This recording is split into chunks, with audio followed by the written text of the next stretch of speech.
Assalamualaikum warahmatullahi wabarakatuh. Perkenalkan, nama saya Halimatun Sadiah, nomor urut absen 11. Di sini saya akan menjelaskan tentang pertemuan 1 sampai dengan 6 kecerdasan bisnis. Baiklah, sekarang kita masuk ke pertemuan 1. Di dalam pertemuan 1 membahas tentang dasar bisnis intelijen. Pengertian bisnis intelijen.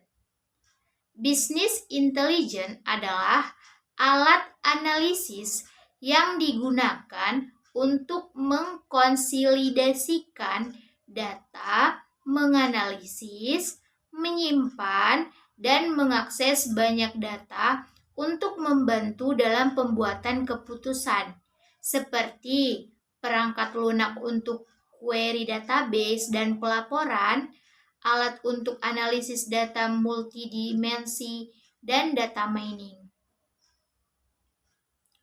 Hubungan sistem pendukung keputusan dengan sistem lain. Sistem pendukung keputusan adalah keutamaan dari bisnis intelijen dalam mengambil keputusan, tetapi setiap jenjang manajemen memiliki sistem yang berbeda. Sistem manajemen dibagi menjadi 3 jenjang, yaitu yang pertama, strategic level system, yang kedua, manajemen level system, dan yang ketiga, operational level system. Di sini kita pertama membahas tentang strategic level. Strategic level system membantu manajer senior untuk menangani dan menghadapi isu strategik dan perencanaan jangka panjang, contohnya ESS atau Executive Support System. Yang kedua, manajemen level system, yaitu membantu dalam memonitoring kontrol, pengambilan keputusan, dan kegiatan administratif dari manajer menengah. Contohnya MIS atau Management Information System dan DSS atau Decision Support System. Dan yang terakhir, operational level system, yaitu membantu manajer operasional untuk menjaga agar kegiatan dan transaksi sehari-hari perusahaan berjalan dengan lancar. Contohnya TPS atau Transaction Processing System. Selanjutnya membahas tentang data warehouse. Pengertian data warehouse. Secara umum, bisnis intelijen merupakan sebuah proses untuk melakukan ekstraksi data operasional perusahaan dan mengumpulkannya dalam sebuah data warehouse. Contohnya, laporan penjualan, laporan data pengunjung, dan lain-lain sebagainya. Data warehouse adalah pusat repositori informasi yang mampu memberikan database berorientasi subjek untuk informasi yang bersifat historis, yang mendukung DSS atau Decision Support System dan EIS atau Executive Information System. Selanjutnya, fungsi bisnis intelijen. Sebagai sistem pendukung keputusan yang dimana sistem dan aplikasi ini mengubah data dalam suatu perusahaan menjadi bentuk pengetahuan dan tujuan yang menjanjikan berbagai informasi yang disesuaikan dengan kebutuhan setiap penggunanya. Faktor-faktor kegagalan implementasi bisnis intelijen. Ada beberapa faktor yang menyebabkan kegagalan implementasi pada bisnis intelijen, yaitu perencanaan yang kurang matang, kualitas data kurang baik, dan kurangnya mengantisipasi terhadap perubahan di organisasi. Selain faktor-faktor kegagalan implementasi bisnis intelijen, di sini juga ada manfaat dari bisnis intelijen itu sendiri bagi organisasi non-profit, yaitu meningkatkan nilai data dan informasi organisasi. Yang kedua, memudahkan pemantauan kinerja organisasi. Yang ketiga, meningkatkan nilai investasi TI yang sudah ada. Yang keempat, menciptakan pegawai yang memiliki akses informasi yang baik. Ada beberapa aplikasi yang mendukung bisnis intelijen, seperti Business Intelligence Science, Looker, DataFind, Zoho, Analytics, Yellowfin, Answerdog, Hotjar, Refotplus, dan lain-lain. Selanjutnya kita masuk ke pertemuan 2 mengenai konsep data mining. Latar belakang dari data mining itu sendiri, yang pertama itu latar belakangnya banyak data yang direkam dan disimpan seperti transaksi penjualan supermarket, transaksi perbankan dan kartu kredit, log kunjungan web, dan akuisisi data dalam penelitian, dan lain-lain. Sistem komputer lebih murah dan cepat, atau menurut Moore-Law, kebutuhan untuk berkompetensi dengan strategi yang lebih tepat menjadi lebih tinggi. Definisi data mining. Data. Berbicara mengenai data. Data adalah rekaman atau catatan terhadap fakta atau transaksi atau juga objek. Definisinya, ekstraksi informasi yang implisit tidak diketahui sebelumnya dan berpotensi berguna. Definisi yang kedua, eksplorasi dan analisis. Secara otomatis atau tidak, data yang sangat besar untuk menemukan pola-pola yang berguna dan mempunyai arti. Ada beberapa pengertian yang salah mengenai data mining. Contohnya, mencari nomor telepon. Misalnya, Bambang Gunawan. Di buku telepon Indonesia yang benar adalah menemukan bahwa banyak orang bernama Bambang di daerah Jawa Timur.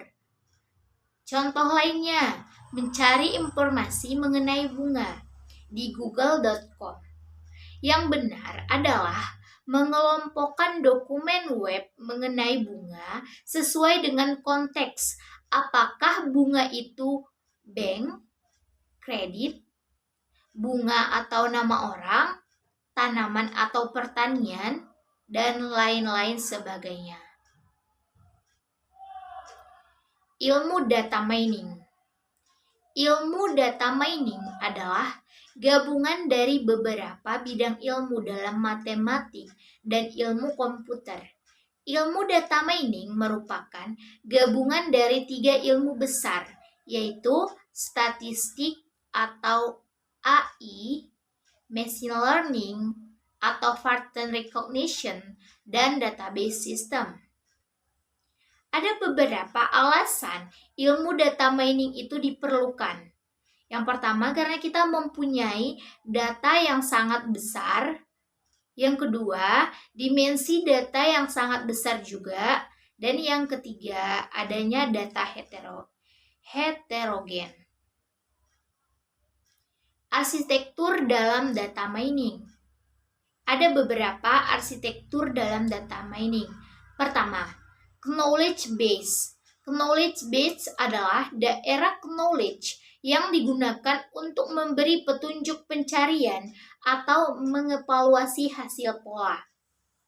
Yang kedua, data mining engine yang terdiri dari sekumpulan model fungsional seperti characterization, association, classification, cluster analysis, evaluation, and deviation analysis.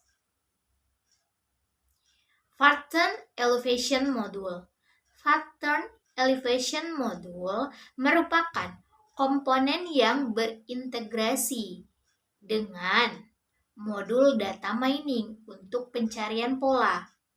Dan yang terakhir yaitu GUI atau Graphical User Interface, yaitu model yang mempermudah user berintegrasi dengan sistem data mining. Tugas data mining. Tugas data mining ada dalam 2 garis besar, yaitu prediktif dan deskriptif, di mana prediktif adalah memprediksi nilai dari atribut tertentu berdasarkan nilai dari atribut lainnya. Sedangkan deskriptif adalah memperoleh pola atau correlation, trend, cluster, trajectory, anomaly, untuk mengumpulkan hubungan di dalam data. Hubungan di dalam data itu sendiri. Deskriptif merupakan tugas utama dari data mining. Selanjutnya, di sini pertemuan 3, 4, dan 5 yaitu tugas data mining. Seperti yang kita tahu tadi, tugas data mining itu terbagi menjadi 2 garis besar, yaitu prediktif dan deskriptif. Di dalam prediktif sendiri ada beberapa bagian. Yang pertama, classification. Yang kedua, time series analysis.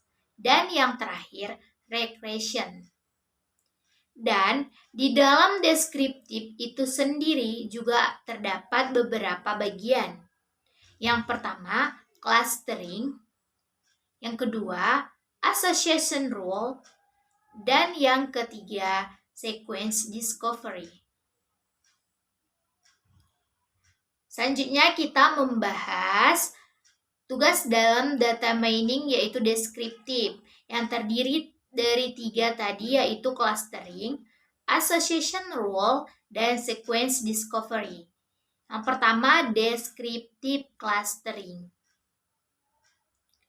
Tugas dari descriptive clustering ini adalah mendeskripsikan dengan cara mengelompokkan data berdasarkan kemiripan atribut, disebut juga segmentation. Algoritma yang dipakai di dalam clustering yaitu ada beberapa algoritma. Pertama, K-means, Simple Additive Weighting atau SAW, K-medoid, Fuzzy, K-means, Subtractive, Mountain, dan Hierarchy. Kita membahas tentang Simple Additive Weighting atau SAW. Pengertian dari SAW itu sendiri adalah merupakan suatu metode dalam sistem penunjang keputusan bagian dari bisnis intelijen yang menjumlahkan bobot aspek positif atau negatif dari setiap alternatif pada kriteria yang diusulkan. SAW merupakan metode yang paling simpel. Contohnya nih, kinerja karyawan di sebuah perusahaan. Contoh lain dari deskriptif clustering, mencari data pelanggan berdasarkan umur dan pendapatan. Terdiri dari atribut yaitu age atau umur dan income atau pendapatan. Algoritma clustering yaitu dia mengelompokkan kelompok data ke dalam 3 segmen berdasarkan kedua atribut. Yang pertama, kita membuat klaster pertama dulu, yaitu populasi berusia muda dengan pendapatan rendah. Yang kedua, kita membuat klaster 2, yaitu populasi berusia menengah dengan pendapatan yang lebih tinggi, dan klaster 3 kita membuat populasi berusia tua dengan pendapatan yang relatif rendah. Contoh lain dari descriptive clustering yaitu web dokumen clustering dan segmentasi pasar. Web dokumen clustering ini yaitu mencari gugus dokumen-dokumen yang mirip berdasarkan kemunculan istilah penting dengan mengidentifikasi dan mengukur frekuensi istilah yang sering muncul. Hasil akhir dari web dokumen clustering ini adalah web search engine yang memunculkan dokumen-dokumen yang mirip berdasarkan istilah yang dicari. Segmentasi pasar yaitu mencari gugus segmentasi pasar berdasarkan data transaksi untuk keperluan marketing. Hasil akhirnya yaitu strategi marketing yang tepat sasaran. Selanjutnya, descriptive association rule. Pengertian dari descriptive association rule adalah disebut juga market basket analysis. Contohnya, menggunakan data mining untuk menganalisa pola atau sifat pelanggan pada saat belanja guna kepentingan cross-selling. Contohnya, ketika seseorang membeli susu, dia biasanya membeli keju. Contoh lain dari descriptive association rule adalah marketing dan sales promotion, pengelolaan rak di supermarket. Pengelolaan rak di supermarket ini tujuannya adalah memudahkan pelanggan berbelanja barang yang sering dibeli bersama. Yang ketiga, sistem rekomendasi pintar. Untuk memberikan rekomendasi kepada pelanggan toko buku online tentang buku yang sering dibeli pelanggan. Dan yang terakhir, descriptive sequence analysis. Sequence analysis digunakan untuk mencari pola pada serangkaian kejadian yang disebut sequence. Implementasi dari descriptive sequence analysis ini adalah memodelkan rangkaian pelanggan sebagai sebuah sequence data. Misalnya, pertama-tama datang seorang pelanggan membeli komputer. Kemudian, dia melihat ada speaker dan lalu membelinya dan akhirnya juga membeli sebuah webcam. Contoh lain dari sequence analysis adalah pada rangkaian klik sebuah website berita. Di sana ada sebuah node adalah kategori URL. Garis melambangkan transisi antar kategori URL. Dan setiap transisi dikelompokkan dengan sebuah bobot yang menggambarkan kemungkinan transisi antara satu URL dan URL lainnya. Selanjutnya yaitu pertemuan 6. Di pertemuan 6 ini kita membahas tentang Business Intelligence Dashboard. Dashboard Intelligent Business adalah alat visualisasi data yang menampilkan status data metrik dan indikator kinerja utama atau IKU untuk suatu organisasi. Dashboard mengkonsolidasikan dan mengatur angka dan lain-lainnya.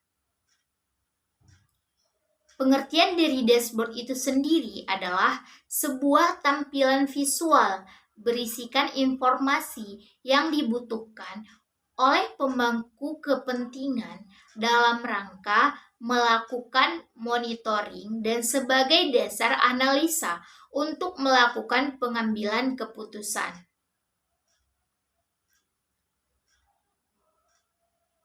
dan ada teori dasarnya. Sebagaimana yang kita ketahui, business intelligence adalah membantu pelaku bisnis untuk membuat keputusan yang lebih informatif dengan ketersediaannya yang bisa tepat waktu dan dapat menjadi sebuah jawaban karena dukungan data yang cukup untuk menjawab pertanyaan-pertanyaan organisasi. Business intelligence ini menganalisis data yang disimpan di dalam data warehouse, basis data operasional, dan atau ERP system, dan mengubahnya menjadi dashboard dan laporan yang menarik dan mudah dimengerti. Business intelligence ini memberikan wawasan yang diperlukan untuk membuat putusan perencanaan strategis, meningkatkan efisiensi operasional, dan mengoptimalkan pemrosesan bisnis. Ada beberapa fungsi dashboard. Yang pertama, meneliti informasi dengan sekali pandang. Contohnya, pengendara sepeda motor harus dapat mengetahui berapa laju kendaraannya selama waktu sepersekian detik. Dia menatap dashboard kendaraannya sebelum akhirnya kembali melihat jalan. Yang kedua, memberikan informasi secara efektif dan efisien. Informasi yang efektif dan efisien ketika pengguna dapat langsung mengambil informasi penting. Contohnya,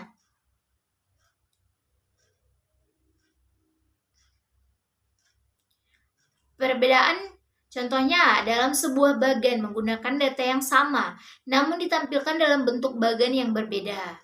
Bagan satu itu menampilkan laju pertumbuhan secara diklat di pusdiklat A. Pengguna ingin secara cepat mengetahui secara garis besar apakah laju pertumbuhan rencana diklat semakin menurun atau meningkat. Kedua bagan satu akan memberikan informasi yang sama bahwa dari bulan ke bulan, laju pertumbuhan rencana semakin meningkat. Perbedaannya adalah bagan sebelah kanan akan lebih cepat menyampaikan informasi dibandingkan dengan bagan sebelah kiri. 3. Indikator kinerja atau pencapaian target. Contohnya, seorang pengendara bertujuan untuk berkendara dengan santai dengan kecepatan sedang-sedang saja.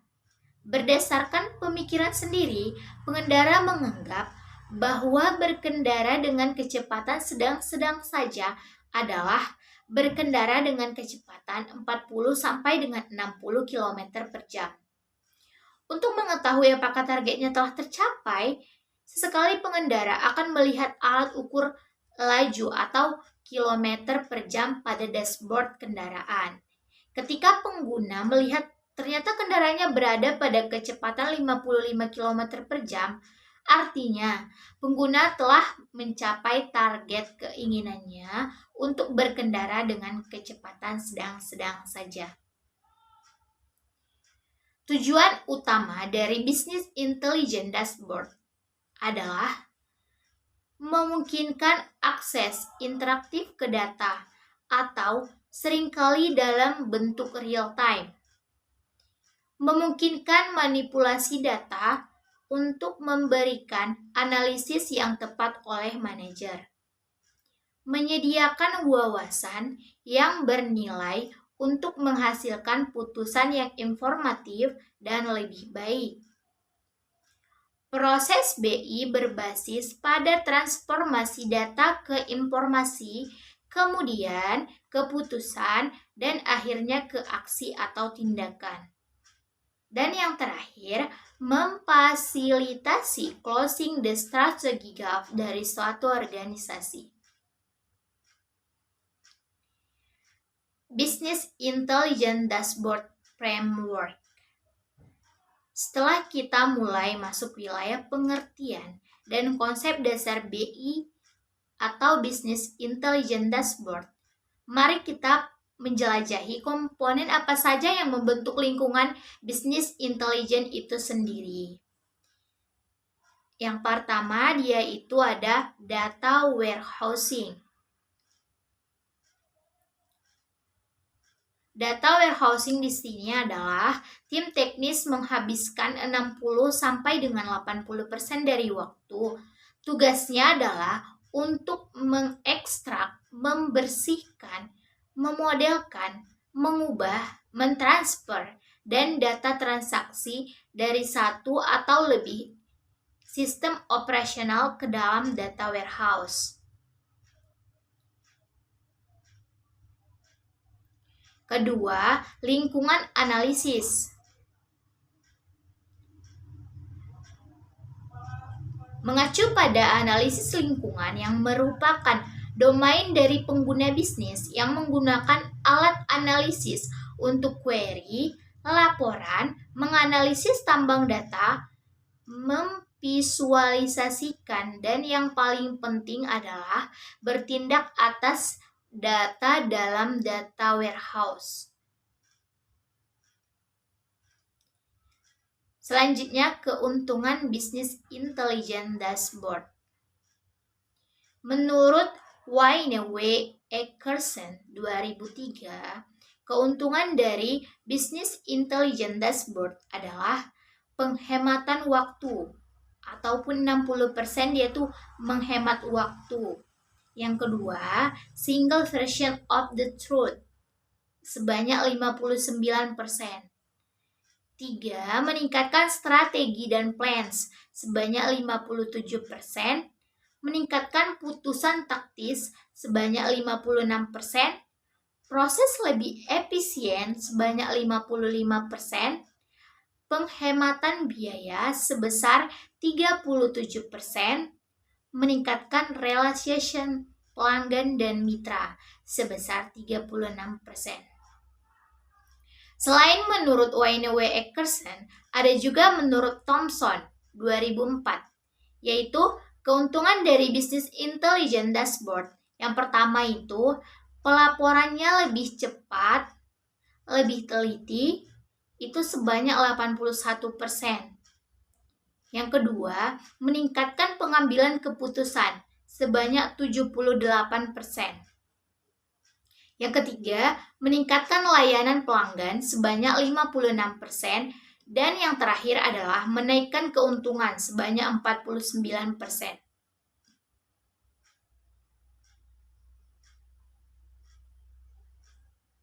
Selanjutnya, salah satu tool yang digunakan Business Intelligence adalah dashboard yang merupakan tampilan visual dari informasi penting yang disajikan pada satu tampilan layar komputer.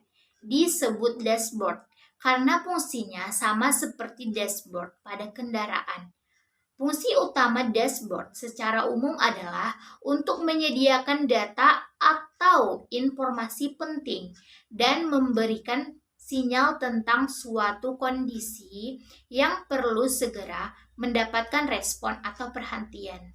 Contohnya, tampilan dashboard untuk bisnis intelijen diberikan seperti itu dengan hanya melihat monitor. Kita bisa beberapa klik pada manajer dengan mudah dan real time dan dapat memantau semua aspek kinerja yang ada di kantor atau perusahaan. Didukung juga dengan layanan tampilan informasi dari dashboard. Para manajer dapat melakukan analisis mengenai korelasi beragam dari variabel kinerja dan juga perkembangan kecenderungan apakah naik atau menurun. Untuk pengembangan aplikasi dashboard sendiri, salah satu perangkat lunak yang mudah digunakan adalah Microsoft Office Excel. Melalui aplikasi Microsoft Excel dapat dibuat beberapa tabel atau chart yang berisikan serangkaian Key Performance Indication ataupun KPI kantor atau perusahaan. Microsoft Office Excel sendiri adalah salah satu aplikasi terbaik di pasar untuk melaporkan dashboard. Suatu teknik yang banyak Excel pengguna mungkin tidak akrab dengan atau mengetahui bagaimana menerapkannya. Sementara banyak individu menggunakan dashboard kata untuk menggambarkan grafik atau tabel. Panel kontrol di Excel dapat dibuat dari gambar bentuk, gambar tabel, grafik, sel, perbatasan, kontrol. Pada dasarnya apapun yang dapat diatur untuk secara visual merepresentasikan data. Karena dashboard dapat dibangun dengan cepat dan otomatis menggunakan FBA. Proyek perangkat lunak yang digunakan untuk beberapa bulan dapat dilakukan di beberapa minggu. Sekian penjelasan tentang pertemuan 1 sampai dengan 6 kecerdasan bisnis. Jika ada kata dan kalimat saya yang salah, saya memohon maaf. Assalamualaikum warahmatullahi wabarakatuh.